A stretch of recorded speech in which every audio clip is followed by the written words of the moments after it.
Breaking news. Breaking news. Breaking news. Sénégal. Le président de la République du Sénégal, son Excellence Bassirou Diomaye Faye, a effectué une visite à Bakel. Merci de rester sur CNN. Breaking news. Breaking news. Son Excellence Bassirou Diomaye Faye, président de la République du Sénégal, s'est rendu à Bakel afin de témoigner sa solidarité envers les familles affectées par les inondations récentes. Plus de 55 600 personnes dans les régions de Matam, Saint-Louis, Tambacounda et Bakel ont été touchées par ces crues qui ont causé des dommages à des habitations et ont inondé plus de 1002 hectares de terres agricoles. En réponse à cette situation, le gouvernement a immobilisé 8 milliards de francs CFA afin de répondre rapidement et apporter des aliments et des produits clés. Les sinistrés bénéficient de consultations gratuites dans un hôpital militaire de niveau 1 et des patrouilles de sécurité assurent leur sécurité. Je suis venu à Bakel pour apporter ma solidarité personnelle, la solidarité du gouvernement et la solidarité de la nation toute entière. Je veux dire aux victimes de cette situation assez difficile que nous sommes à leur côté. Nous pensons à eux et nous agissons pour leur apporter le réconfort nécessaire sur tous les plans. La situation telle que décrite est assez difficile, il faut le noter, mais il faut saluer en même temps la réactivité du gouvernement à travers les autorités ministérielles concernés qui se sont déplacés déjà dans cette région.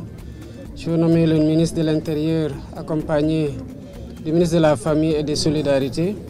Le ministre de l'Hydraulique en voyage prévoit de se rendre très prochainement dans la zone aussi.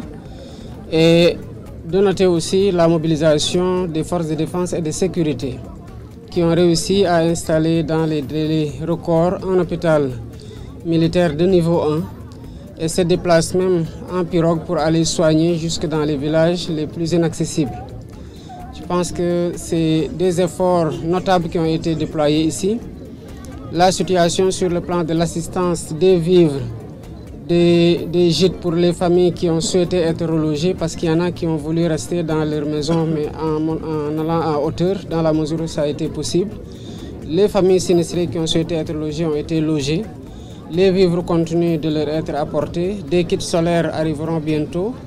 Et je voudrais en profiter aussi pour magnifier la solidarité de certaines sociétés qui ont amené des kits d'eau, des kits alimentaires, des kits solaires et d'autres bonnes volontés même qui ont apporté de l'assistance consistante pour venir en renfort à ce que l'État est en train de faire.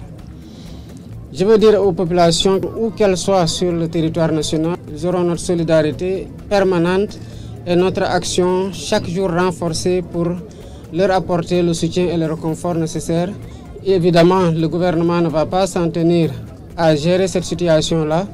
D'ores et déjà, j'ai instruit le Premier ministre et le gouvernement, les ministères concernés, de réfléchir à un plan de mitigation qui peut apporter des solutions définitives à la situation que ces populations sont en train de vivre. Merci d'être sur CNN, la télévision autrement. Les programmes se poursuivent. Retrouvez toute l'actualité afro-mondiale en ligne et en multidiffusion sur CNN, C-Web Info et plateformes digitales, Facebook, YouTube, Instagram et en simultané sur Radio Voltage 2.